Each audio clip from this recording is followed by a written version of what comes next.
nice cup of tea. Hello, welcome to my self-titled YouTube channel. I am the eponymous Fiona. Today we are going to be taking a deep dive into Abigail from Stardew Valley. Oh, so close. Abigail from Stardew Valley. Yes, my stick arrived. So we're going to talk about her as a character, we're going to talk about her dialogue, her heart events, her likes, her dislikes. Basically, we're going to cover everything that there is to know about Abigail as a character. I am a game writer, also known as a narrative designer, which means that we're also going to be looking at the narrative design behind everything, how it works, why certain choices may have been made. There's even a conspiracy theory in this video, so stick around to the end for that. So if you haven't played Stardew Valley, I would recommend going to my previous video where I covered Alex. That video is the first video in this series I'm making on all 12 characters, and it has this nice section where I explain how the game works and how the romances work, which is pretty vital information going forwards from here. Although, you're smart, you could probably pick up on some stuff from context clues. I'm not going to explain all that stuff again here now, because if I did, then every video I put out would be like 10 minutes longer than it needs to be. So if you're new here or you haven't played the game, I would recommend going back to that video and watching that explainer. You can always just come back here after if you don't care about Alex and his jock ways. But if you're not new here or you have played the game, stick around, we'll get right into it. Aren't people from Arizona supposed to be like really tan? Yeah, maybe that's why they kicked me out. So similarly as we did with Alex in the last video, we're going to start out with Abigail's synopsis from the devlog, okay? Are you ready? Abigail lives at the general store with her parents. She sometimes fights with her mum, who worries about Abigail's, quote, alternative lifestyle. Her mum has the following to say: I wish Abby would dress more appropriately and stop dyeing her hair blue. She has such a wonderful natural hair colour, just like her grandmother did. Oh, and I wish she'd find some wholesome interests instead of this occult nonsense she's into. You might find Abigail alone in the graveyard, or maybe out in a rainstorm looking for frogs. So at the time this was written, Abigail's hair was blue, as you can see from the synopsis. Clearly it is now purple in the final game. You can also see here that her sprite has a little bow on it, but in her character portrait there's no bow. Oh no. I also just think it's so funny here that her mum describes her as having an alternative lifestyle. It makes it sound like she's a swinger or something. So, Abigail is an alternative queen. She's got this intense, not like other girls kind of energy because she likes to hang out in the cemetery and in the forest. Oh hi, do you ever hang out at the cemetery? It's a peaceful place to spend some time alone. I don't have anything against that. If you want to vibe in a cemetery, you vibe in a cemetery. You do you, girl. So Abigail's dad is Pierre, who runs the town store, Pierre's, and Abigail's mum is Caroline. And they all live together in the little house area behind the general store. In terms of age, I originally pinned Abigail as 18 or 19 because of this piece of dialogue. Oh man, I've been pushing off my homework all weekend. Looks like I'll be pulling another all-nighter. So the use of the word homework stands out to me as distinctly high school. When I was at uni, nobody I knew called it homework. And as far as I know, that's not something American people do either. I could be wrong, for obvious reasons. Despite that, I'm pretty sure that she isn't in high school. Oh, hi player. Taking a break from your work? Me too. Oh, nothing physical. Just some online classes I'm taking. So the fact that it's online classes she's taking definitely gives college vibes instead of high school vibes, because the fact that it's classes she's taking implies that it's optional. And this game came out before 2020, so I don't think high schools even did online classes. It could just be that she calls it homework specifically because she's taking those classes from home. Like, she's not in that kind of university environment. She doesn't know that that's not what other people call it because she's not around other people. Like, for her, she's at home, she's doing her high school homework, then she's at home, she's doing her college work, and for her it's just kind of like all homework to her because there's no gap really, as opposed to, you know, my experience, for example, where there's like a quite clear separation. So if we follow the logic from Alex's video where I said I don't think he's 21 because he never goes to the saloon, Abigail must be at least 21 because she does hang out at the saloon. She hangs out at the saloon with Sam and Sebastian on Fridays. We're all going to hang out in the saloon this evening. It's kind of like a Friday tradition, I guess. So roughly, I think we can pin her in her second or third year of university. Honestly, the saloon thing kind of throws a spanner in the works because I was absolutely 100% convinced that she was 18 because she gives this really intense teenager energy. In my head, she absolutely still is 18, and I will refer to her as a teenager at multiple points in this video. Maybe the drinking age is 18. Maybe I got that wrong. Maybe it's in Canada. I don't know. So none of the characters have confirmed canon ages. We are just speculating here. I saw someone online say that they thought that the characters didn't have confirmed ages so that you could kind of project yourself onto them a little bit, so that you could make all these little head canons and fill in the gaps yourself. And I agree, I think it's a good point. I think you could be 16 and playing Stardew Valley and get the impression from Abigail that she's the same age as you, that she's in high school. Or I think similarly, you could be 22 and in college and identify with her as well. And I think neither of those people is wrong.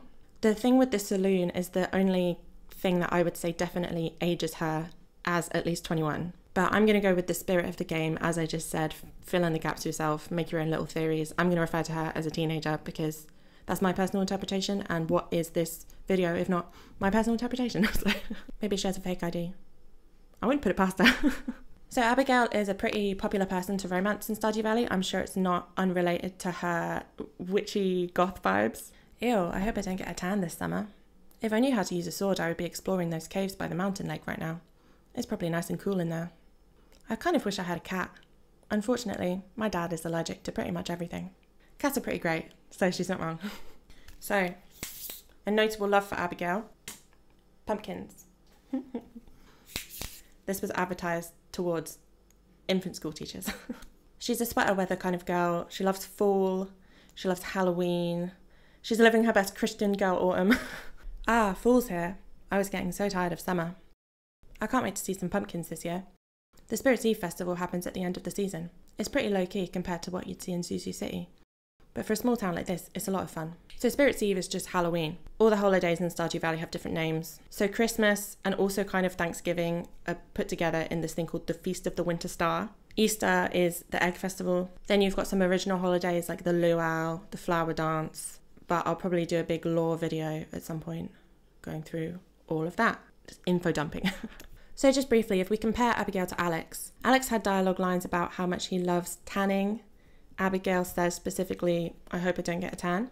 Alex is always going on about how much he loves summer. And Abigail specifically doesn't like summer, she prefers fall. So it's just kind of interesting to compare their vibes. Abigail, as we've established, has pretty witchy goth alternative energy. Alex is more of a jock, popular guy kind of type. And so they're shown as contrasting personalities through these contrasting personality traits. Their tan and their favourite season. It's a little bit of a superficial way to characterise someone. I really like summer. I have absolutely nothing in common with Alex. I think it works overall within the game. The passing of the seasons is such an event in gameplay. It makes sense they would comment on it, and it helps to differentiate between the characters. So Abigail, as I said before, gives this intense teenager energy, in my opinion at least. She's got that kind of wanderlust and need to explore. When you first meet her, she says, "Oh, that's right. I heard someone new was moving onto that old farm. It's kind of a shame, really. I always enjoyed exploring those overgrown fields by myself." And she talks as well about how her parents don't understand her. "I know my parents mean well, but sometimes they just cannot understand my point of view. Weren't they ever young?" Do you see what I mean with the teenage vibes? What 21-year-old is out here being like, my parents don't understand me? I don't know. I'm 26 at this point, so being 21 feels like 5,000 million years ago. Maybe I'm just not connected with the youths anymore. So Abigail's mum describes her at one point as being a free spirit, and that's definitely how I would describe her as well. She's got this need for adventure in her. You know, she says to you that she wants to explore the caves, and she explored your farm before you arrived. She's also got this sense of not being very tied down, not being very grounded. Wow, I just realised it's Friday. Sometimes I totally lose track of time. Last night I dreamt that my left hand had turned into a gigantic random object. Does that mean anything? Another year is almost over. It goes by so fast, doesn't it? So she's generally got this vibe of being a bit of a daydreamer, as if she's got this whole internal monologue going on at all times. A lot of her dialogue lines actually start with her going, "Oh," as if you've interrupted some kind of thought process of hers. Other notable loves for Abigail are chocolate cake and amethyst. She's such a purple girly, hence purple shirt. She also loves pufferfish, but I didn't print that out because that's not cute. I want to look cute. Notable dislikes, we've got, she doesn't like eggs, and she dislikes sugar, but every other person in town hates sugar. So the fact that she only dislikes it means she kind of likes it. In terms of hates, she hates clay, she hates holly. Everyone hates holly. Is your name Holly? Everyone hates you. I love you, Holly.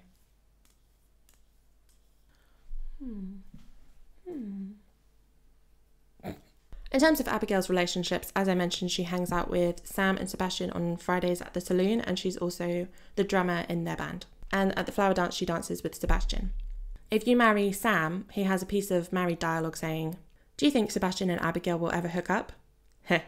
Now that I'm married, I'm trying to get everyone else married too. So Sebastian, we will cover. Sam, we will also cover. So Sebastian is also an alternative goth BF vibe. So it makes sense that Sam would want to kind of pair them together. It's unclear whether this line from Sam is him playing matchmaker a little bit. Like, look at my two friends. Look at the two people in my band. Let me just... Or whether he's picked up on some kind of vibe from them. We're going to be coming back to this point much later in the video. Approximately 40 minutes from now. You don't have to remember, you can forget. I'll remind you. Finally, last piece of information about Abigail before we get started. She has a guinea pig called David. And now you know that.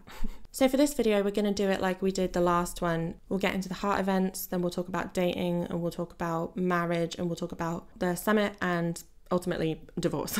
But for this video, there will be a little appendix at the end. An addendum, if you will. Because for Abigail, there's this interesting little rabbit hole that we can scurry down of that conspiracy that I mentioned earlier. But we'll leave that till the end because it's not relevant to anything else in the entire video. But it wouldn't be a deep dive if I didn't talk about the Abigail conspiracy. The Abigail conspiracy, that apple tree yard is actually the secret last episode of Abigail's, I don't know. All right, fabulous. Now we've been introduced to Abigail. Let's get into her heart events. If my hair looks bad, don't tell me. It took me like an hour. My arms really hurt. So the two heart event with Abigail triggers when you go in two pairs. You end up in Abigail's room. She says you scared her, sneaking into her room like that, which gives bad vibes, but okay. She's smiling. She says she's been playing Journey of the Prairie King, which is a game that you can actually play within Stardew Valley, like an actual mini game. She can't even get past the first level, and she asks you to play with her to help her. So then we get this cool moment where you're actually playing the game with this buddy AI Abigail, which is really fun. It's a cool use of a heart event. The first time I played through this scene, I died, and she was like, okay, thank you for trying. But this time I managed to finish the level with her, and she says, thanks, that was fun. Then she says, I seem to know my way around a joystick, which makes sense. So if you play as a girl, this dialogue changes to, I didn't think you'd know how to work a joystick so well, but it seems you're experienced. Abigail, you dirty girl. Okay, so what do we get out of this? It's a fun scene. Playing the game is fun. Her rude joke is kind of nice characterization. You know, she's cheeky, she's a bit bold. It also rings very true for my theory that she's a teenager. That's a very teenager kind of joke. It looks like a dick. Your brain's not developed. Who am I kidding? She seems comfortable with you in the scene. She asks you for your help. She admits that, you know, she might just be bad at the game. So we can see that she's self-aware. She's not an insecure person. She's not insecure about being bad at it. You know, she doesn't mind asking you for help. She's also totally okay with you sneaking into her room, which I think shows that she's quite extroverted. You know, she's up for making new friends. She's up for a sudden social experience. If someone randomly came into my room while I was playing a video game unannounced, I think I would feel absolutely violated because I'm very introverted. It'd feel like someone taking a knife and just stabbing it into my personal space. But Abigail is just kind of surprised. She rolls with it. So she's quite a flexible person. She doesn't mind your company. So I'm not sure what else we can pick out of this one scene. As I mentioned in the Alex video, the two heart scenes tend to be like this. They're kind of a baseline scene to establish the character. We don't learn a whole bunch of new information that we haven't already learned from their dialogue. You know, this is Abigail before she started to open up to us. She started to go through any kind of change. So we'll move on for now. We'll go to the full heart scene. So if you go up into the mountains while it's raining, you find Abigail playing her flute. The flute is a hot girl instrument. I personally am grade 5. You approach her and she asks you why you're out in the rain. And you get a choice. Just doing some work, enjoying the weather. I could ask you the same question. I said I was enjoying the weather, and she said I would be someone to appreciate this somber ambience. She says she came here to spend some time alone, but she doesn't mind your company. She tells you to come under the tree with her to get out of the rain, and then she says she can't find the words to describe the feeling of watching the curtains of rain whisper above a silent lake. Then the player whips out a mini harp, and Abigail is surprised and impressed. Then you have a little jam session in the rain.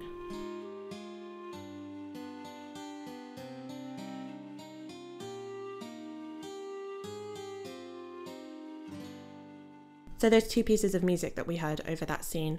The first piece of Abigail playing the flute, the second piece being the jam session with the harp in it as well. Those two pieces of music combined make up Abigail's musical theme. So I didn't mention this in the last video, but each romantic character has a theme, a piece of music. Alex's was called A Sad Song, which makes me die a little inside.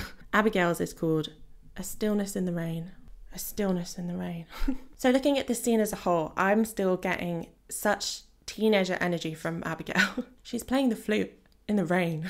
Like, that was so me as a teenager. I used to go for walks at 4 a.m. and stand by the river and just be like, yes, life. This is nature, peace, you know? Like, everything just feels so profound. But, you know, I still get that feeling sometimes. I kind of know what she means. If you buy into it and you kind of try to see where she's coming from with the watching the curtains of rain whisper above a silent lake, it's a feeling I'm sure all of us have had. She says that she describes it kind of badly, so we can forgive that she describes it kind of badly. Like, do you ever get the feeling like you just get it? Like, it's raining, or it's at night, or it's sunrise, or it's sunset, and you just get that feeling of like, I get it. I'm the first person ever to really appreciate this thing about the world around us. Or maybe it's the opposite feeling, you know, you feel in sync with humanity. Like, you know, people for thousands of years have appreciated the sunrise, and here I am too, as part of history. Like, it sounds pretentious. Curtains of rain above a silent lake. It sounds a bit knobby. But, you know, I'm sure that you have been there. I have been there. If you haven't been there, you should go there. It's nice. So as opposed to a character like Alex, who starts off quite surface level, Abigail is someone who obviously thinks very deeply about things. She's deep. She's soulful, you know? She's also a character who doesn't care what people think about her. She has a line of dialogue. One thing I've learned living here, everyone stares at you if you look different. So she knows that she's different. She's noticed that people stare at her. But she tells this to you in this line in a very matter-of-fact, neutral kind of way. She's learned that everyone stares at you if you look different, but she doesn't show any signs to you that it affects her or upsets her in any way. I feel like she's more disappointed than anything else in this line. So she doesn't care what people think. It's kind of insane to be playing the flute in the rain underneath a tree and talking about the somber ambience and the curtains of rain whispering over a silent lake. You know, that's not what we would call typical behaviour. But she doesn't care what you think. She doesn't care what anyone thinks. That's what she likes doing. That's how she's going to spend her time. So even if it comes across as a little bit cringe or maybe a little bit try hard, I doubt she gives a shit what I think about it. Good for her. Don't kill the part of yourself that's cringe. Kill the part that cringes. Hence me here doing this. I don't think that Abigail is just out here in the rain because she enjoys it though, but we'll come back to that in the 6-heart event. Abigail comments on this 4-heart scene in a piece of dialogue you get when you're married to her, so we're going to skip ahead a little bit to look at that. Hey, remember when we played that duet by the lake? This weather reminds me of that day. You really surprised me with that mini harp. I never expected that. I guess that's why I like you so much. So she likes you because you surprise her. I guess living in this town where she kind of stands out, she's different, she doesn't feel like she's surprised by people a lot of the time. You know, she's bored. She's bored of life. She's bored of the town. So we'll move on for now, but the 4-heart scene will be important when we look at the 6-heart scene. It was a good way to lay a little bit of groundwork that we're going to build upon in a few minutes. This will all circle back round.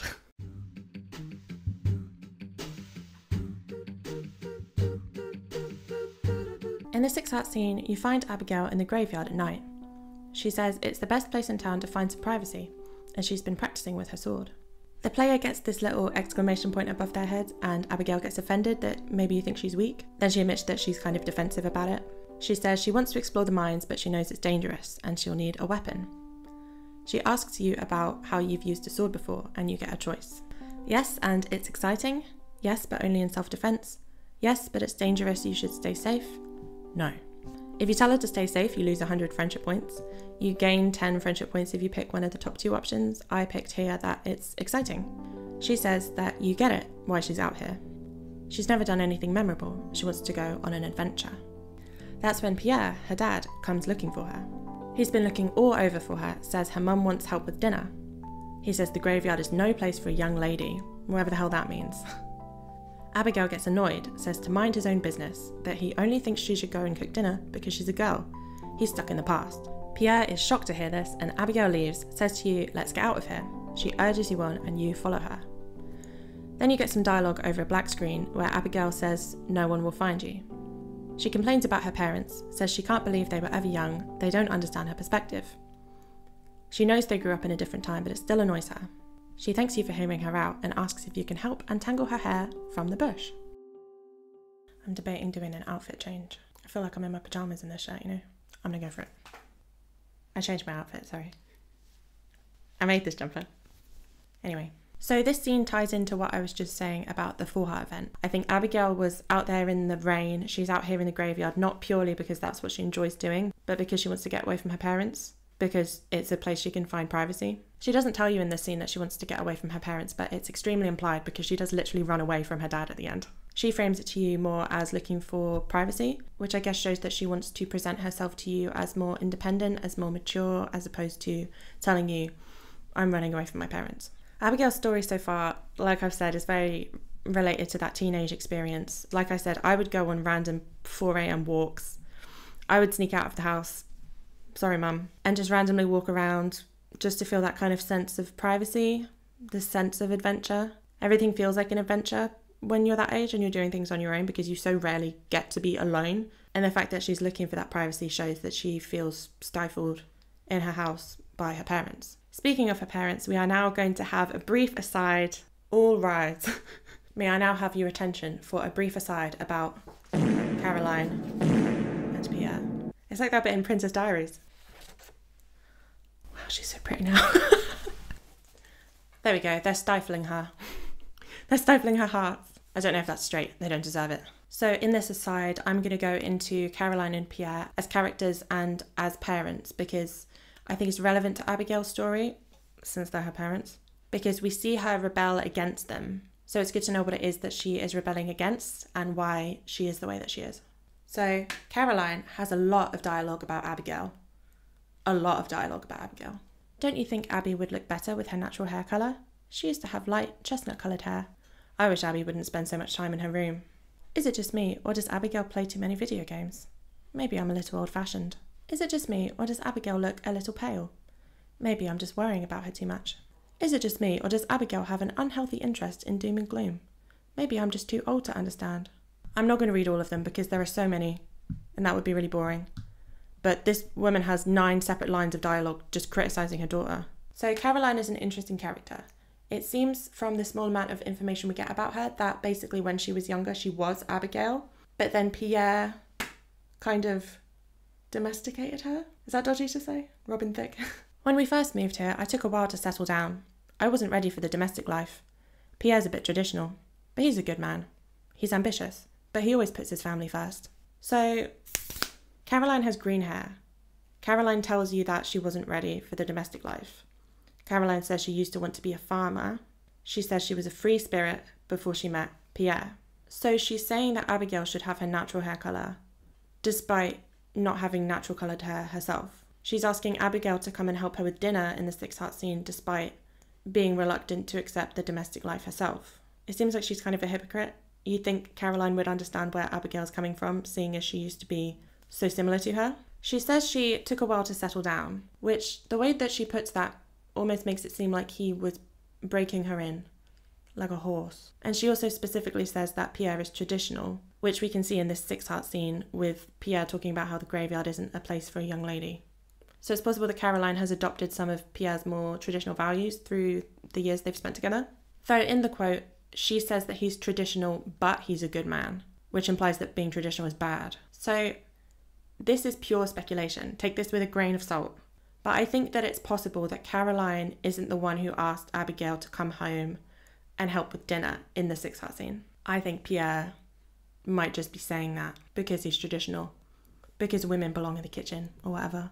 Caroline tells you that she used to want to be a rancher, but now she's a housewife. And a lot of her dialogue is about cooking dinner. I wonder if I can get Pierre to cook dinner tonight. Get Pierre to cook dinner. As if he never does. As if she doesn't like doing it. And he has a line of dialogue. Don't tell my wife, but I hate to cook dinner. Fucking boomers. I hate my wife. Hey fellas, anyone else hate their wife?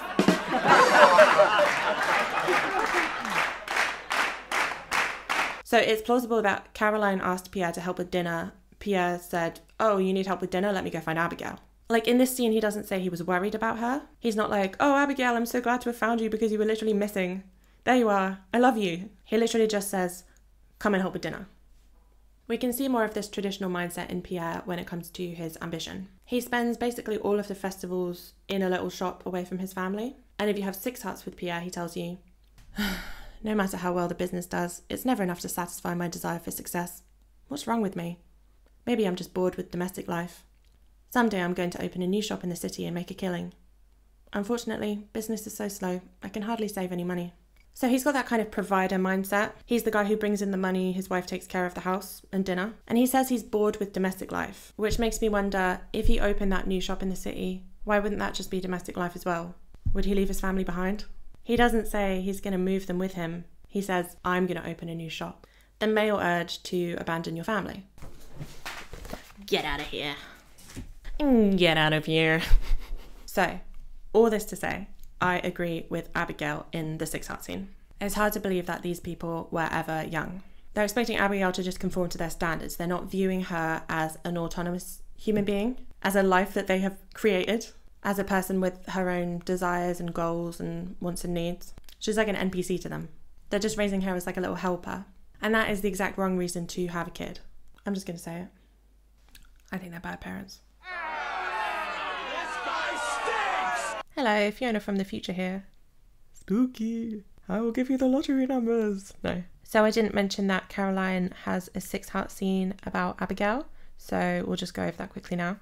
So Caroline and Abigail are standing in the kitchen. Abigail's saying, stop telling me how to live my life. Caroline says, we're letting you live here free of charge until you finish school and you're not appreciating that enough. Abigail says, stop guilting me. She is appreciative, but that doesn't mean her parents can tell her how to dress. She's not a little girl anymore. Caroline apologises. Then they kind of hear that the player's there. They comment on it, you managed to get away. So not a whole bunch that we don't already know. Caroline is overbearing, she's kind of controlling, she's trying to get Abigail into a specific box, a specific idea of a daughter. Abigail rebels.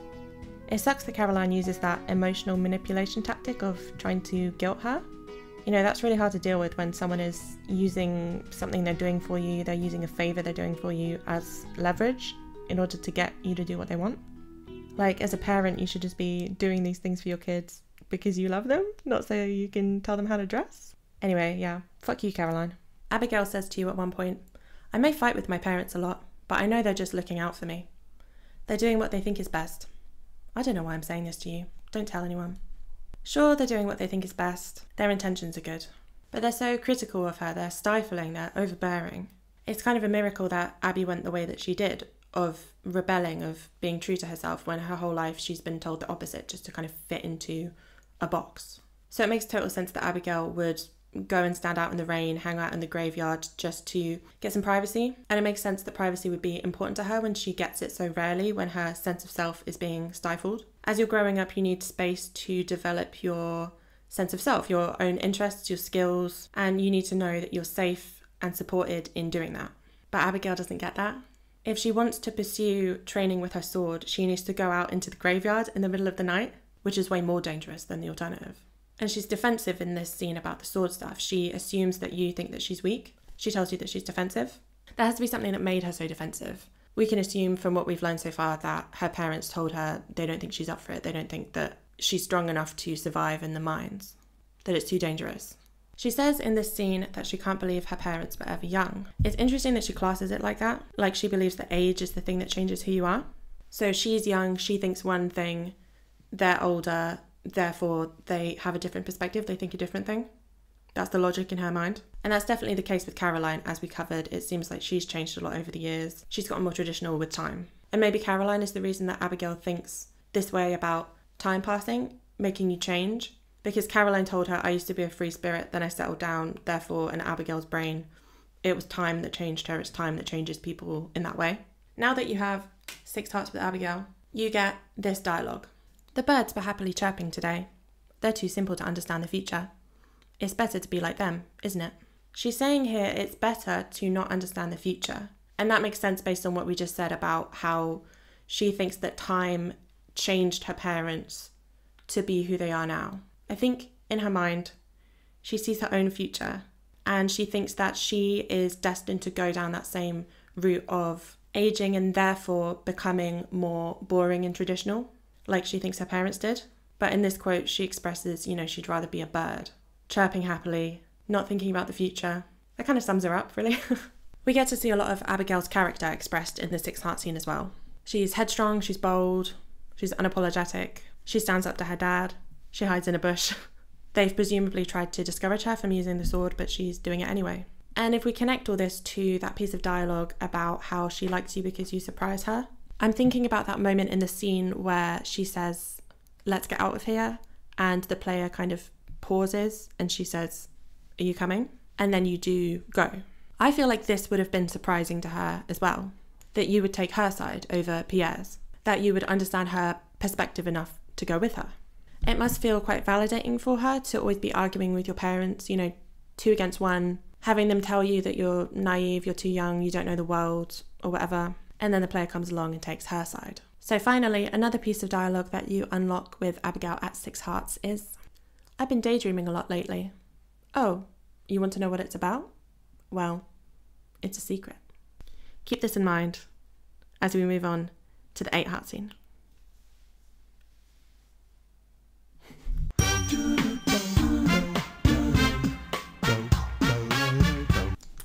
Stinky.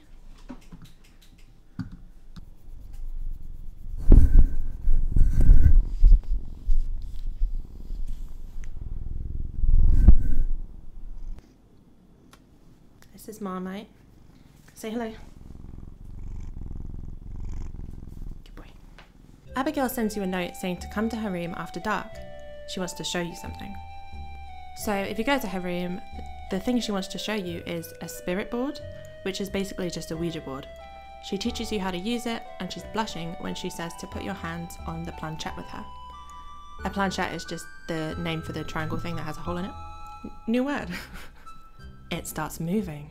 It spells out I, heart, and then the first 2 letters of the player's name. Abigail freaks out and knocks the board over, says it was an accident. It's just a silly game, it doesn't mean anything. Then she says she has something to do and you have to go. She faces away from you and doesn't turn around when you leave. Then the next morning, she comes to your house to say sorry for acting so weird. She blushes, says you probably understand what happened. Then she says bye. So remember that line about daydreaming that we just went over? That's totally about you. I think that she has a crush on you. Don't tell anyone. Bear in mind that this is her 8 heart scene, so you haven't given her the bouquet yet. Where is it? It's not there. The usual formula for the romantic characters is that the events only get romantic at 10 hearts because the bouquet is that explicit indicator of romantic interest. The bouquet acts as kind of like a barrier past which things can get romantic because you've expressed that you're interested in that.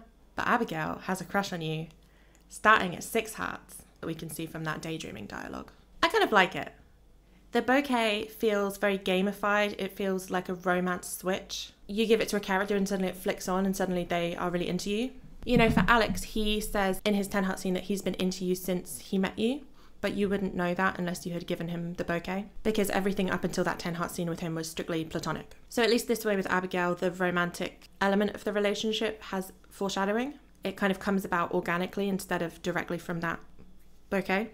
And it makes sense that Abigail would be the one to be expressing these feelings to you because she's so forward, she's very bold. So the real question of this scene is, did she spell out that stuff on the board intentionally, or was it an accident? Let's look at the evidence. On the one hand, maybe it was her subconscious. She invited you over to her house after dark, most likely with some kind of romantic intention. Maybe she was planning on confessing something to you. Maybe she was just planning on kind of seeing where the night went.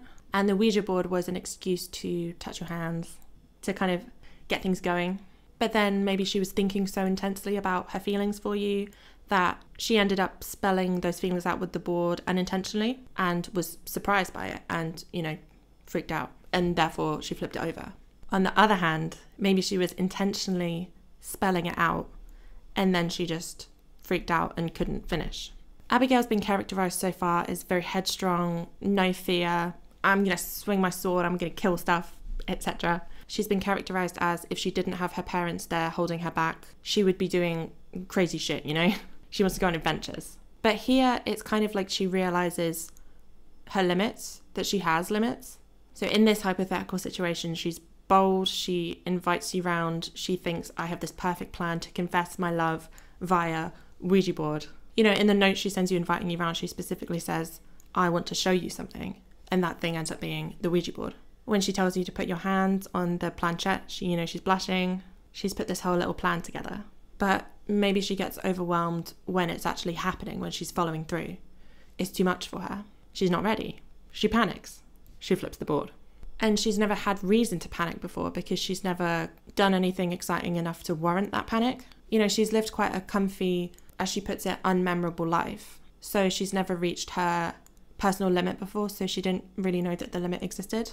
Personally, I think this one is what happened because it ties in really well with the ideas presented in the 10 heart scene, which we will get to shortly. So the Ouija board thing is also just her sharing her interests with you because that's her interest. She's into the spirits and the occult and horoscopes and stuff. So far in the heart events, we've only happened upon her doing stuff or, snuck into her room. But this time she invites you. She's sharing it with you instead of seeking privacy like she usually does. So you're someone she can be herself around, which is hard for her to find. It's a lot easier to just save, your weird or different behavior for when you're alone, especially if you're different. But she's learned through those 4 and 6 heart events that she can share things with you because you guys are kind of on the same wavelength. So I'm wondering as well about her friendships with Sam and Sebastian. You would think that she wouldn't be so surprised and moved by you accepting her as she is and seeing her perspective. If she has these close friends, you would hope that they would do that for her as well. I think that she feels like, or potentially is, kind of a third wheel for Sam and Sebastian. So like in one of Sam's heart events, the band is practicing and she's not in that scene, it's just Sam and Sebastian. And during that scene, Sam and Sebastian decide what kind of genre of music the band is going to play. And she's not even there. She's not involved in that decision at all. And then when they hang out at the saloon, Abigail sits on the couch while the guys play pool. So they're friends, but they're not necessarily best friends. They hang out, but it's not likely that they talk about the kind of stuff that she's been talking to you about, opening up about her parents. So I guess that's another way that you surprise her as well as a character in being open to talking to her about that kind of thing. So yeah, so far Abigail seems like a bit of a hot mess. We love that for her. That's my bestie. She's never done anything wrong in her whole life. Go piss girl. She's got that youthful, very bold kind of energy, but she's obviously got a good head on her shoulders. She wants to go into the mines, but she doesn't because she knows it's dangerous and she can't go in there without training. So she is doing that training. She's not bold to the point where she would put herself in danger. And she's also not bold enough to let that Ouija board reveal her true feelings. It doesn't feel like the boldness in her personality is a facade, kind of like how the arrogance was with Alex. It feels like that boldness is a part of her, but sometimes her brain takes a little while to catch up with that. So if you don't give Abigail the bouquet, if you don't pursue her romantically, the story ends here. You get that platonic arc from 2 hearts to 8 hearts. And I can't help but feel like it's a little bit unfinished. Like it kind of ends on a cliffhanger almost with that unfinished love confession. With Alex, it felt like you got a whole story between 2 hearts and 8 hearts. But with Abigail, it's kind of, you do become closer, you do learn more about her. She does open up to you, but she doesn't necessarily change. The only thing is that she potentially realizes her limits in that 8 heart scene. She comes to you the next morning, she's all embarrassed, she says sorry. So maybe the change she goes through is kind of being humbled. Maybe I'm missing something, but I can't really pick out a through line from the 2 to 8 hearts like we could with Alex. Let me know in the comments if you think I'm missing anything. If we think about this in kind of a meta way, in terms of gameplay, in terms of the impact on the person playing the game, the way the 8 heart scene ends, it's kind of like she's hinted to you that she has a crush on you, and then the player has a choice. You have the agency in the situation to either give her the bouquet and pursue her in that way, or not give her the bouquet and essentially say to her, I don't feel the same. The 8 heart scene kind of ends with the ball in your court. We actually could look at it from the perspective of Abigail knows about the existence of the bouquet. The bouquet is a known thing in the town. It's a local tradition in Stardew Valley. So within the townspeople, they would know, don't do anything romantic with someone unless there is a bouquet being exchanged between you. There's like a rule, there's a barrier, and Abigail is the exact kind of person to try and get around that barrier, to try and get around the rules of engagement by hinting at you. You could argue, if she likes you, why doesn't she give you a bouquet? But you know, it's a game. The way that the bouquet works is that the agency belongs to the player. If this was a dating sim, if this was a visual novel, maybe the characters could also give you the bouquet, but that's just not something in this game. That's not something within the scope. That would take a lot of extra complexity. But Abigail is doing just about everything that she can within her remit to get you to pursue her romantically. It's like she doesn't want to just give you a 2 heart to 8 heart storyline. It's like she's deliberately giving you that cliffhanger to get you to give her the bouquet. She wants to keep going. She's playing hard to get with her through line. I don't know. Something to think about. So the question is now, should we take the bait? Should we give her the bouquet? Should we see what happens? Well, I've got one right here, so we may as well. I bought it from Pierre. Thanks, Pierre. That was really helpful of you. Oh, that's okay, Fiona. Did you know I'm a bad dad? I did know that, Pierre. Please buy more things from me. My business is failing. Oh, that's nice. Okay, bye, Pierre. I have stuff to do. Okay, bye. Oh, that guy sucks. If that's not in the same place as it was in the last video, I'm going to be really annoyed at myself. I didn't take any of this stuff down between videos, so hopefully we have visual parity. So when you're dating Abigail, you get some new lines of dialogue, including, "Hi, do you feel like everything seems unreal lately? Not in a bad way, though. I usually feel lonely this time of year, but not anymore. Player, what are your plans for the future?" So that second line where she asks you about your plans for the future is interesting. It stands in contrast to that previous quote about how she doesn't want to know about the future. You know, she just wanted to be a bird chirping happily. So her mindset is starting to shift into one that's arguably more optimistic. Instead of ignoring the future, being ignorant to it, thinking it's going to be bad, she's feeling more positive about it because she's thinking about it in terms of you. Another line when you're dating is, "Player, there's something I want to tell you. It's just, well, your boots. They look really clean. Gulp. That's all." I'm not going to do a gulp sound effect, that would be crazy.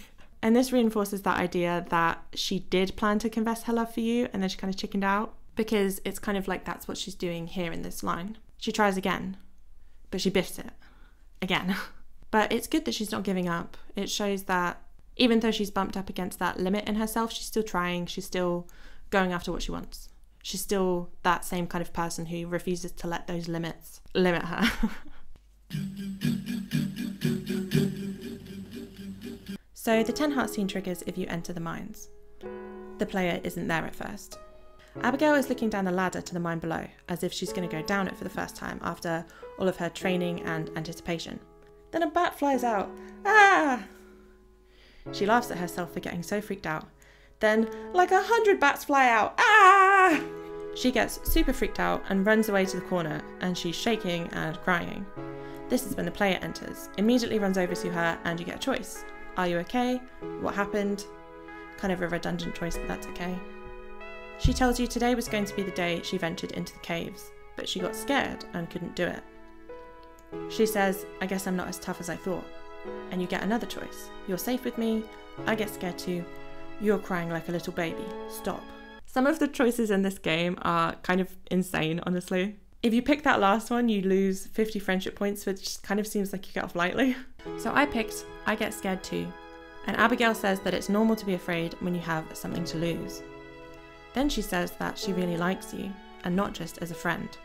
She says, "You know that, right?" Kind of referencing back to the 8 heart scene, where it was pretty obvious that she likes you. She says she can't keep it in anymore, and she's felt this way for a long time. If you play the scene as a girl, she also says here that she didn't know she liked other girls until she met you. She says you don't have to say anything right now, you can just stay there. And then you kiss, and it fades to black.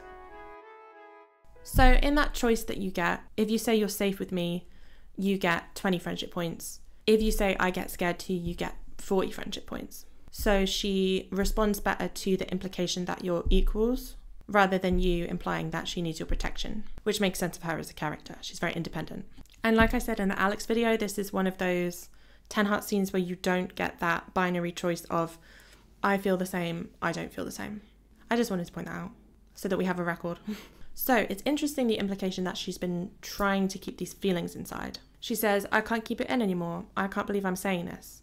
So you'd think that with everything we've talked about her trying and failing to confess her love for you, that she would say something more like, I'm going to go for it, I can do this, instead of, I can't keep it in anymore. But the implication from lines like that is that she's been deliberately stopping herself. And if we also bring in what she says after she tells you how she feels, that you don't have to say anything back, that to me implies a kind of insecurity, like a fear of rejection. I like you, don't say anything back in case you don't like me back. So I guess that limit that we talked about that has been stopping her is that insecurity. You're insecure. Or the fear of rejection. Like maybe she was spelling out your name on that Ouija board and then the thought occurred to her, oh my God, what if they reject me? And then she freaked out and flipped it over. But here in this 10 heart scene, she can't keep it in anymore. She confesses it to you, even though we can see that that fear of rejection is still there because she tells you, you don't have to respond. And it's interesting as well, the timing. She tells you about her feelings right after the whole thing with the bats. So if we take these two paths in parallel, she's got these feelings for you, but she hasn't expressed them to you because of her fear, because of her mental limit. And she's been wanting to go in the mines. She's hyped it up in her mind, but then she got scared and she couldn't do it. And in this scene, you tell her, I get scared too, kind of telling her it's okay to be afraid. And then she has that line about how it's normal to be afraid if you have something to lose, as if she's just realizing that. Like we said before, she's probably never really felt afraid or very panicked before because she never met anything that challenged her.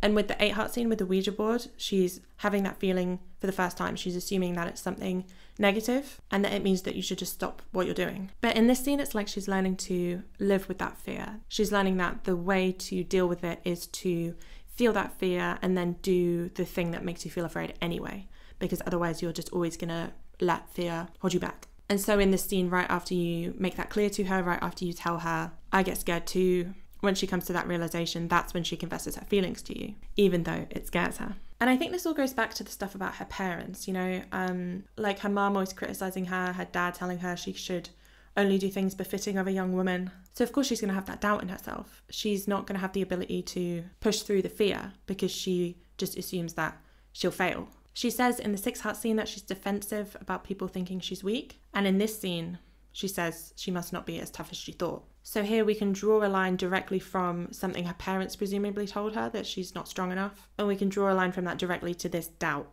that she's not tough, that she is weak. That's why you have to be a good parent. But you as the player are providing that alternative perspective that she needs in this moment.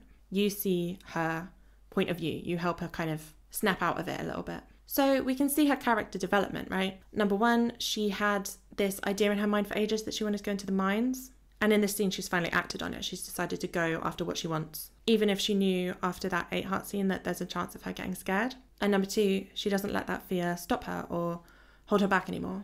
So the 2 to the 10 heart scenes really do have that through line that we were looking for before. She goes from staying in her room playing video games, kind of playing at combat, imagining having an adventure, to running away from her parents, trying to escape them, to finally going on that adventure that she's always wanted to go on. And she goes through this development of thinking that she has no fear, realizing her fears and limits, and then ultimately being able to live with that fear. So I don't think it's necessarily a bad thing that the shape of her story is different, that it kind of breaks that formula, that you need to give her the bouquet in order to see the 10 heart scene, in order for her story to kind of feel complete. You know, it's little deviations like this between the characters, between the way that their story is presented, that makes it not feel as formulaic, that makes it feel more individual and more fresh. So for example, with Alex, we had the additional 5 heart scene. That's a break in the formula. I think the flexibility of the storylines, the ability for them to break that formula when it's needed for storytelling purposes is good. I think that, you know, ultimately these differentiations serve the story. So if you ask Abigail to marry you, she says, hee hee, me? Married? I never thought this would happen. We're going to have a lot of fun together. I'm engaged to a farmer. Wow! Our lives are going to be a lot different from now on. So she's got a lot of disbelief, which goes back to that quote from when you were dating about her saying everything feels unreal. She seems happy that her life is going to change. She seems like she didn't think she would ever get married. We'll get more into this in a minute, but for now, I gotta get changed. I got a wedding to go to.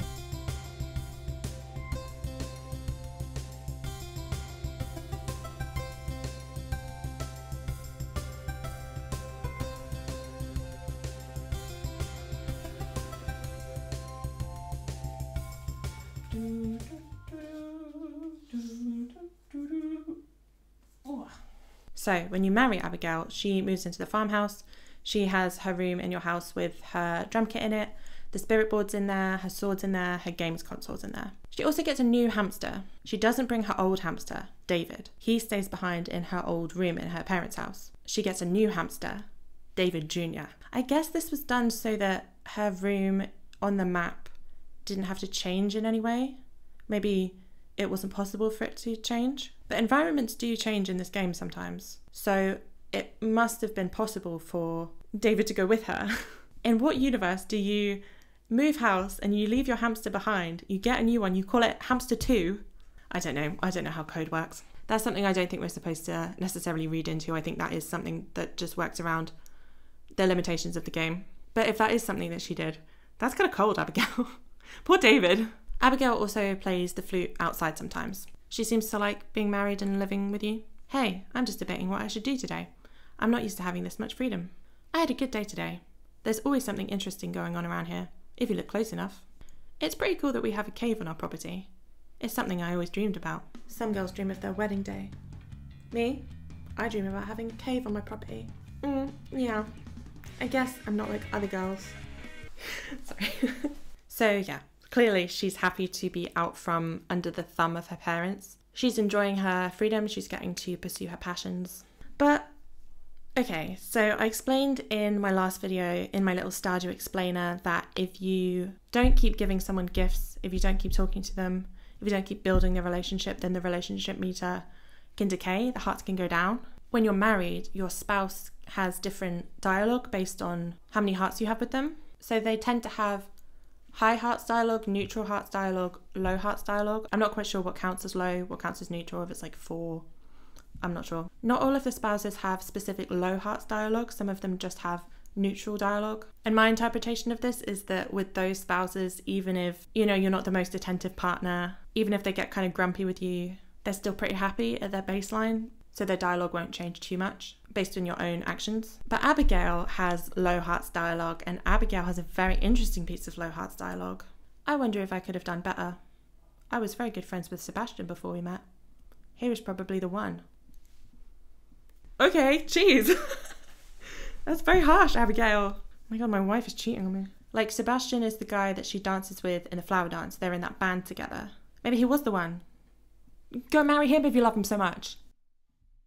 So this line from Abigail kind of shows a level of uncertainty. Like, I personally don't love Abigail as a marriage candidate because, you know, as we've expressed, she's a free spirit. She can't be pinned down. She's got that wanderlust. She wants to get out into the world and experience things, have an adventure. And the fact that when her hearts get low, she starts doubting your relationship kind of reinforces that. Like, Abigail is 18 to 21, and that's so young to be getting married. I'm 26, I'm getting married in like 3 months. I feel like a child bride. For comparison, Alex's dialogue when his hearts get low is, I'm bored. Ugh, chores. Make your own breakfast. Like, he never says, maybe I should have married Haley. I just feel like it kind of doesn't make sense for her story to have her living in this farmhouse, living on this farm her whole life, having made this huge lifelong commitment, when she's expressed to you over and over that she's not traditional. She wants to break out of the domestic life of her parents. She wants to explore. This goes extra for when you have kids with her. She says, I can't believe I'm a mum. Life is weird. She's smiling when she says it, but she doesn't say, it's weird, but I like it. I didn't think I'd like it, but I do. I didn't expect it, but I'm happy. She just says, I can't believe it. Life is weird. I just get the vibe that it's too much. It's not what she wanted, you know? And another quote is, a cool old house, a couple kids, and an amazing farm. I never thought I'd come this far. But hey, our lives are just getting started. Again, she doesn't say that she likes any of these things. She calls the farm amazing. She says the house is old and cool. But nothing about the kids, except that she has them. Nothing about you or your relationship. And the word but is so telling. I never thought I'd come this far, but hey, our lives are just getting started. I have these things. I never thought I would have them, but hey, our lives are just getting started. There's more in the future. As if she's resistant to the idea that, you know, you've settled down. She still has that need for adventure. She's hoping that this is just the beginning of your lives and that there's a bunch of stuff still to come down the line. We'll come back to this when we cover her summit dialogue. We'll kind of draw our conclusions there. But for now, let's go to her 14 heart event. So you get this cutscene if you go to the backwoods, which is the area that's directly above your farm. You're just walking around and this monster comes out of the bush and starts attacking you. And you kind of just sit there and take it, which doesn't super make sense because I was level 10 combat at this point, but okay. Abigail comes along and attacks the monster, wins the fight. Yes, queen. She checks on you, she asks if you're okay. The player kind of vibrates a bit, but then you jump up. Hey, you're okay. She says you're just scraped up and you worried her. She looks at the dead body of the monster and says she's never taken a life before. Yeah, this is a dark one. So you get a choice. It's sad, but there was no other option. Monsters don't deserve our sympathy. It's a harsh world, kid. Or, did you have to kill him? I chose the first option. And she agrees, says it was either me, the player, or the monster. Then she says that you have to be more careful from now on. She doesn't want to lose you. Which, I was ready to beat the shit out of that monster. I had my sword with me, but... okay. Then she says she wants to put the monster to rest nearby.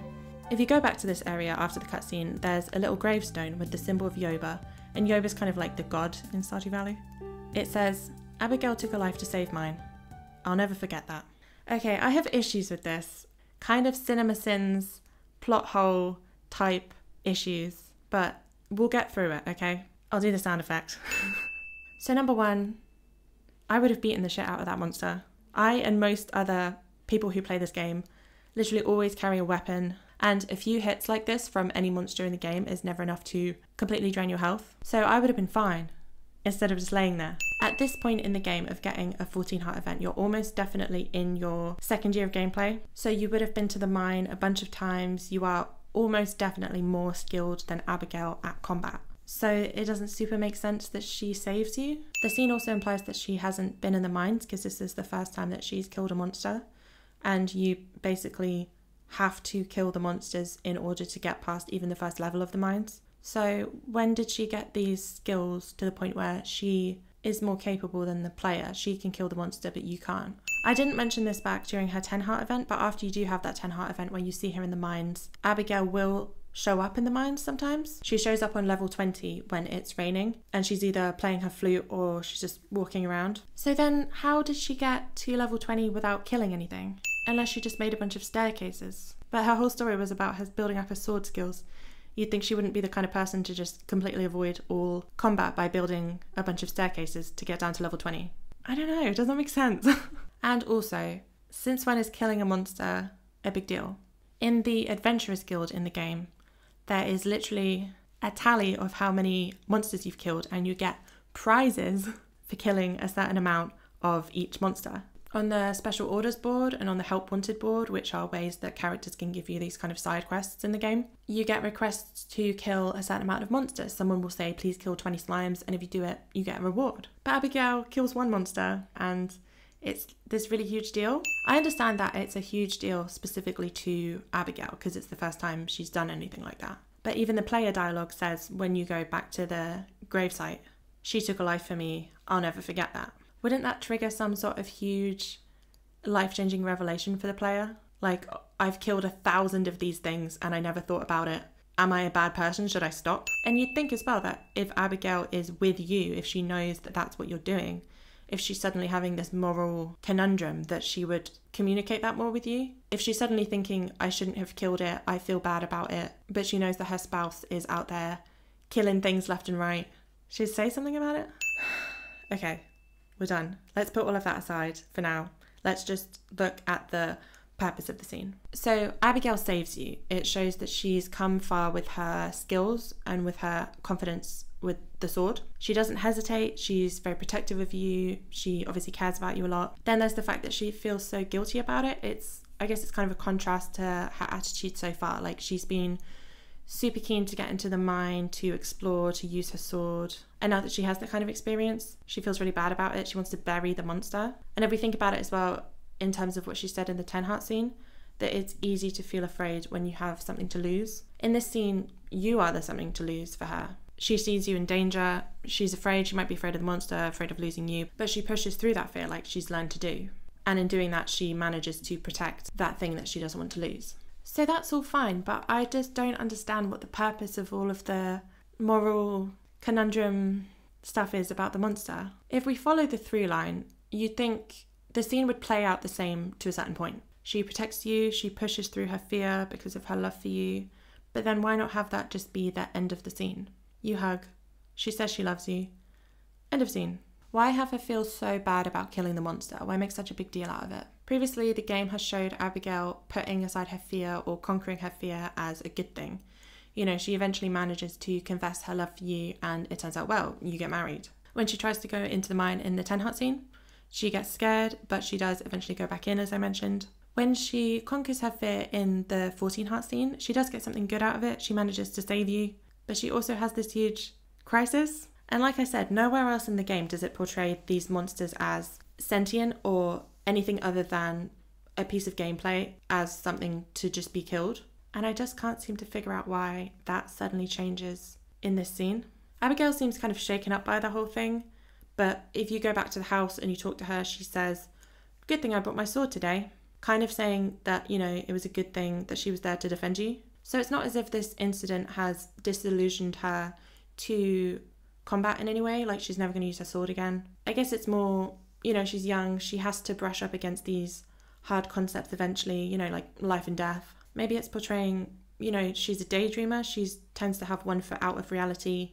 She wants adventure, but she's idealizing things. And when she actually faces it, it's hard. It's different to what she thought it would be. She's realizing what's at stake, that the mines and using your sword and fighting monsters aren't just an adventure. It's life or death. But then, it's not life or death. You can't die in the mines. If your health goes to 0 in the mines, someone pulls you out.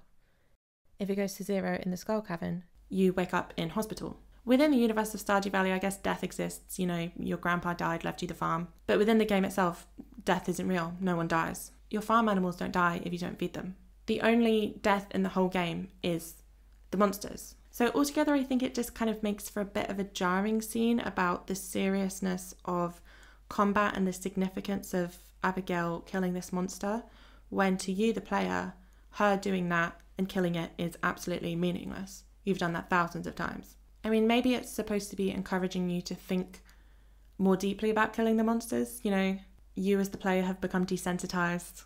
But the mine is one of the main gameplay loops. It's basically impossible to progress in the game without going into the mines. Some Stardew Valley YouTubers have managed it, but that's not the way that 99% of the players engage with the game. Look, let me know in the comments if you think I'm missing something here, if there's some kind of interpretation that makes this scene make sense. But I feel right now that this is one of those rare instances where a scene doesn't necessarily hold up to being analysed like this. There are just too many uncertainties, I have too many questions, there are plot holes and some strange choices. On a surface level, our takeaway from this scene could just be Abigail is more confident with her sword, she cares a lot about you, enough to kill something for you, and she's more sensitive to it because she's newer to it than the player and she's going to have to get used to the harshness of the world. But that just feels to me incongruent with the rest of her story. I don't feel like we can draw a clear line from 2 hearts all the way to 14 hearts like we could with Alex. You know, with him you can see the clear linear progression of his character, and then the 14 heart event feels like a conclusion. For Abigail, it feels like all of her development happened in that through line from the 2 hearts to the 10 heart, and then the 14 heart feels a little bit tacked on, a little bit unnecessary maybe. The 14 heart events were added to the game a few years after it came out, so I guess it kind of tracks that not every storyline would lend itself to that kind of extra scene. You know, if everything that was going to happen to Abigail had already happened in that 2 to 10 heart event, it might have not been possible to provide that kind of conclusion if the 10 heart event already was the conclusion. But the 14 heart events are supposed to be, in my interpretation, a look into how your spouse has changed during your married life with them, what their worldview is like after settling down with you, what the married life is like with them. With Alex, you can see he's happy, but he's still feeling that pull of Gridball, but he channels that energy into something positive instead of going the other way, instead of going into resentment. And that sums up his character arc really well. With Abigail, how has she changed here? How has being married to you affected her? The only thing I can really pull out of it is that maybe being married to you ultimately just hasn't affected her that much, which I guess would make sense with what she says about how she feels like your lives are just starting. You know, she's young, she's not finished cooking, she's still in the oven. If she's going to change, she can always change in the future. She's got time. So Abigail's summit dialogue is, standing here, looking out on the horizon, I get a feeling of endless possibility. I'm just happy I get to explore this world with you by my side. So this reflects her need for adventure, her kind of wanderlust. Again, showing she hasn't ultimately changed that much as a character, because that's something we saw in her from the very beginning. She wants to explore, but you don't. Not in the game anyway. She seems like she wants to go on adventures, but within the Stardew Valley gameplay, within everything you can do interacting with Abigail, you can't give that to her. Within the gameplay, you very much have that domestic life. You have 2 kids that never age, you work on the farm, you go to the same festivals every year. Like we were talking about earlier, I still can't shake the feeling like she's going to get bored. I mean, she says it herself, if you have neutral hearts with her, I wonder if we'll live here our entire lives. I might get bored. And if we think again about what her mum said about her own life, when we first moved here, I took a while to settle down. I wasn't ready for the domestic life. Pierre's a bit traditional, but he's a good man. He's ambitious, but he always puts his family first. Don't you kind of feel like that's what's happened to Abigail here? It feels to me like she wasn't ready for the domestic life, but she's in it now, and her mind is wandering. When her hearts get neutral, she says she might get bored. When her hearts get low, she starts doubting your relationship. She starts daydreaming about Sebastian. Abigail specifically has expressed that she doesn't want to follow the same path that her mother went down. But now she's settled down, she's tied down, she's got these kids, she's married. It's all very traditional. Abigail, when she's married to you, she doesn't have a job, ever. And another piece of dialogue she has when your hearts are low. I used to be special to you, your best friend. Now you only seem to put up with me when I make a hot dinner. Like dinner! The dinner comparison. How her mum hated making dinner. How her mum hated making dinner. How her mum wanted her to help with dinner. The dinner! The dinner of it all. This is a conspiracy. No, it's not really. Anyway, we have to look at it from the perspective of what you see in the game isn't everything that happens. Like, the implication isn't that this is a world where you give your wife a chocolate cake every single day and she only ever replies to you with 1 line of dialogue. It's a game. You have to suspend your disbelief. So within the universe, maybe you guys will be happy. Maybe you will go on adventures outside your farm. Maybe life really is only just beginning.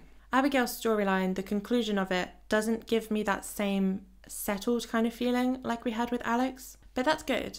That's for a reason. Alex was really looking for a place to fit in, a place to call home. He's discovered who he wants to be and he feels certain about the future. He's a different character to Abigail, so it would make sense that it would be a different relationship and it would have a different conclusion.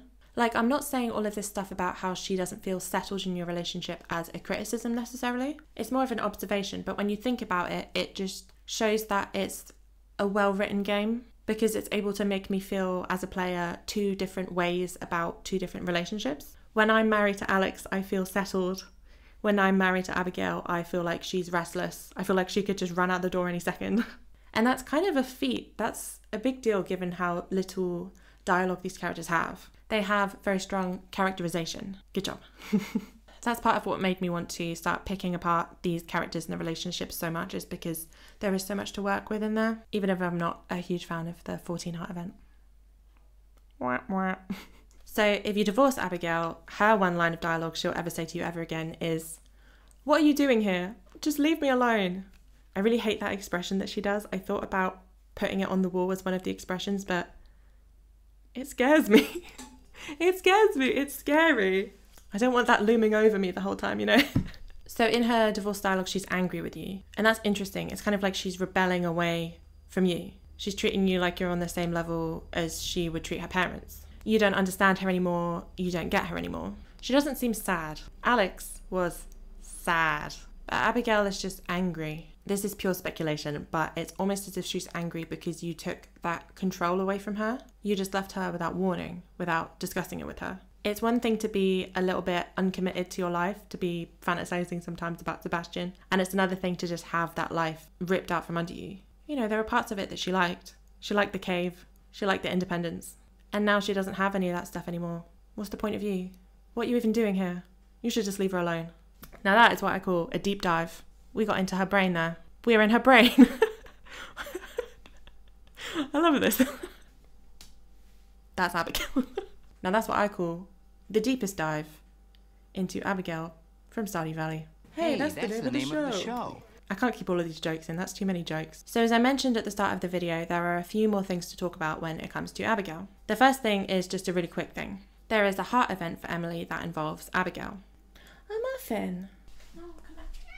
Come back, come back, come back.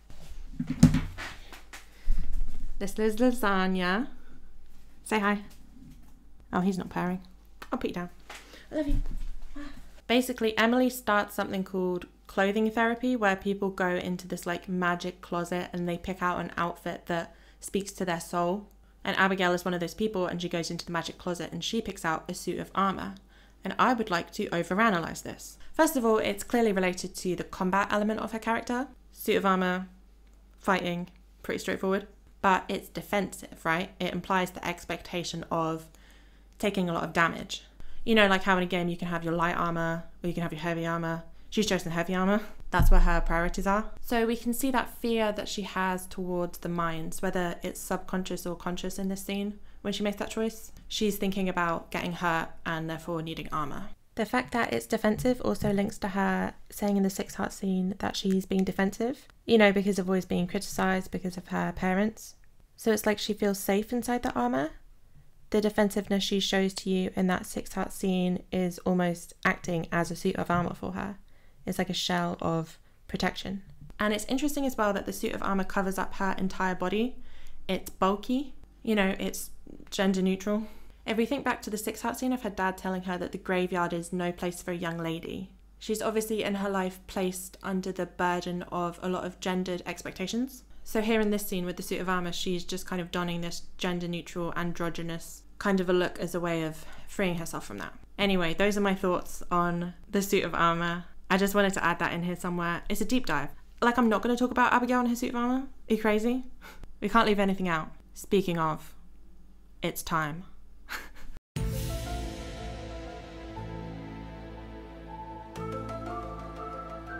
Who is Abigail's real father?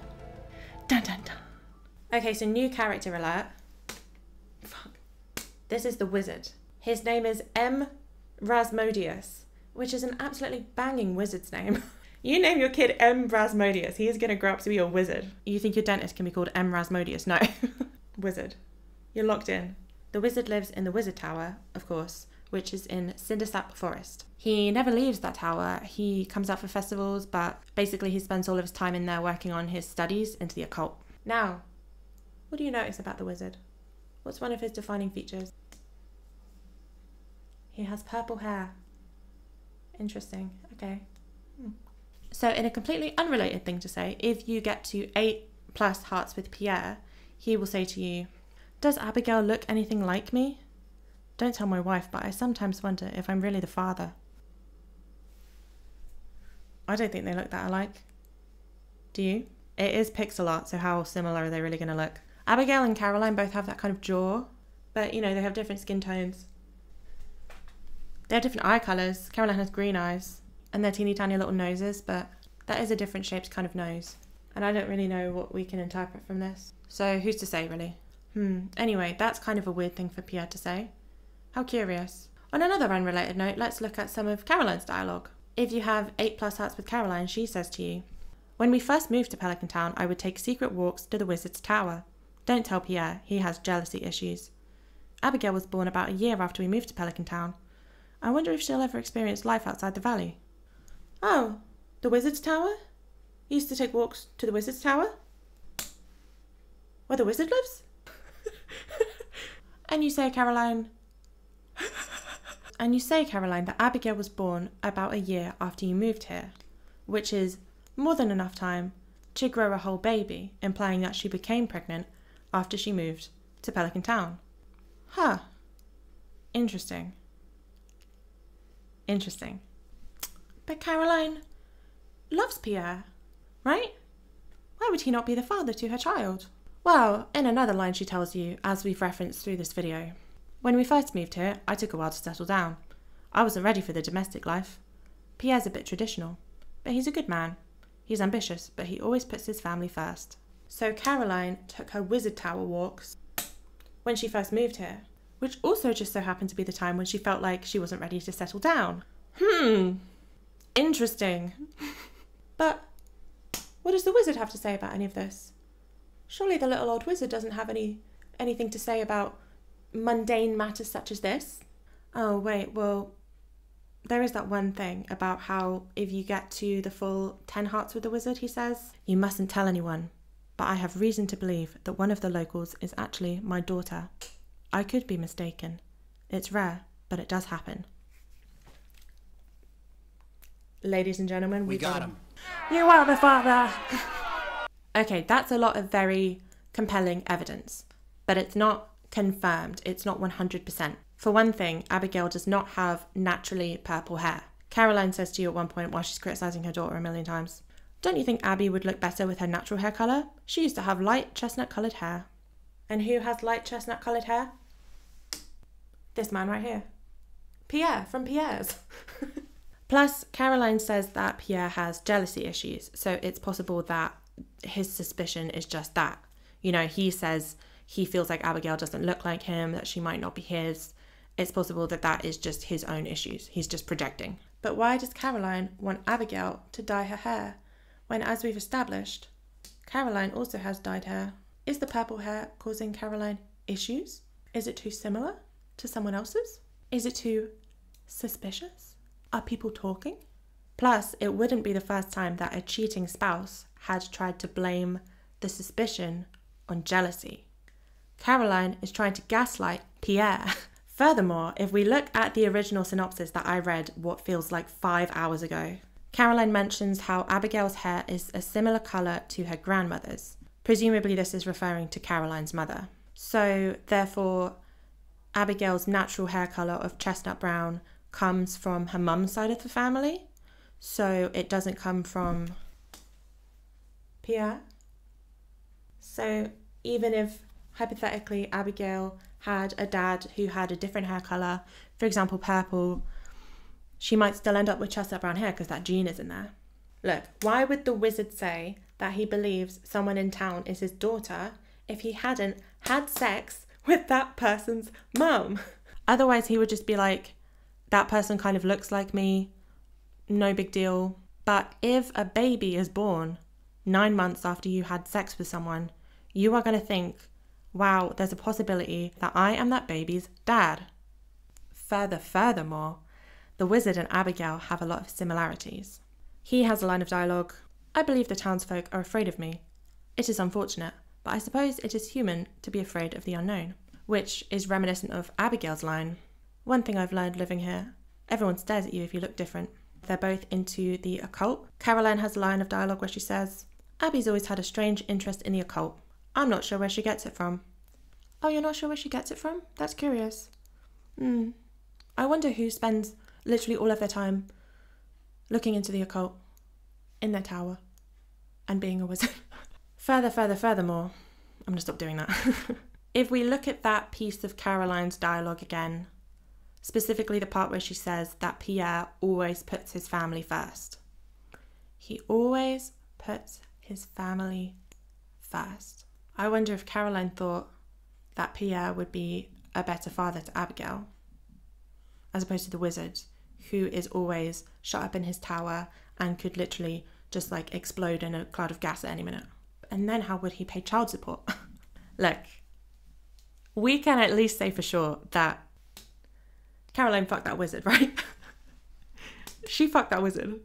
If not, why would he think that he could be Abigail's dad? He doesn't say specifically he's talking about Abigail. He does just say someone in town could be my daughter. So he could be talking about any of our other young female characters, the other romanceables. But who else out of these girlies could be his kid? Leah moved here from somewhere else. So did Emily and Haley, I think.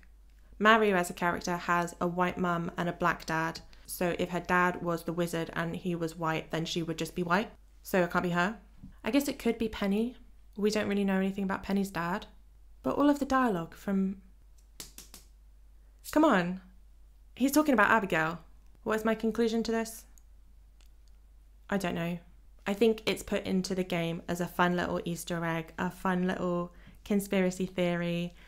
As far as I can tell, there is no confirmation either way. If you know, please tell me. I would be dying to know. I have scoured, but I couldn't find anything else apart from this stuff. But anyway, we can't say anything for sure, except for Caroline fucked that wizard. Even if Abigail is Pierre's kid, even if she got lucky with the timings, she fucked that wizard, right? Right? Tell me I'm not crazy. She fucked that wizard. That is all. Okay. Editing Fiona here. I'm a real YouTuber now. Like, I have an editing Fiona. I was just getting the screenshots for the quotes for Abigail, and I noticed a quote I didn't notice before that she says when you're married to her. Are you ready? I can't even remember the last time I dyed my hair. I swear it never fades from this colour. That means that I can't do this live. She's like, I can't remember the last time I dyed my hair. It never fades from purple.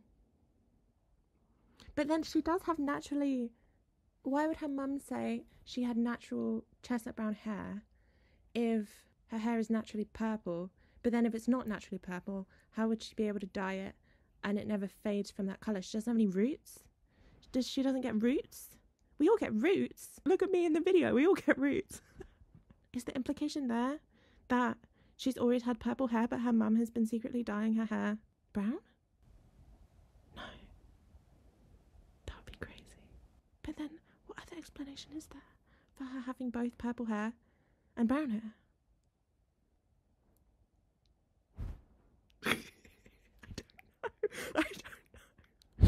I don't know. Let me know what you think. Well. Okay, that concludes my second video in my Stardew Valley romance deep dive series. Please subscribe to my channel if you want to see the next ones when they come out. We still have 10 to go. Next time we are doing Elliot. I have some big thoughts about Elliot. Ginormous thoughts. Google Docs just ceased to exist when I was writing the script. I was toiling away at my lonely labours. Are they positive? Are they negative? Is it a little from column A, a little from column B? Yes. It is both. I have a lot to criticise him about, but I like a lot of things about him. But you will have to tune in next time. Also, if you liked the video, maybe you could give it a bit of a thumbs up. Does that look like a thumbs up? Give it a bit of a thumbs up. I don't really know what liking does. This is my second YouTube video, but people tell you to do it, so I assume it does something good. So if you could do that, that'd be great. Thanks. Bye. Change the world. My final message. Goodbye.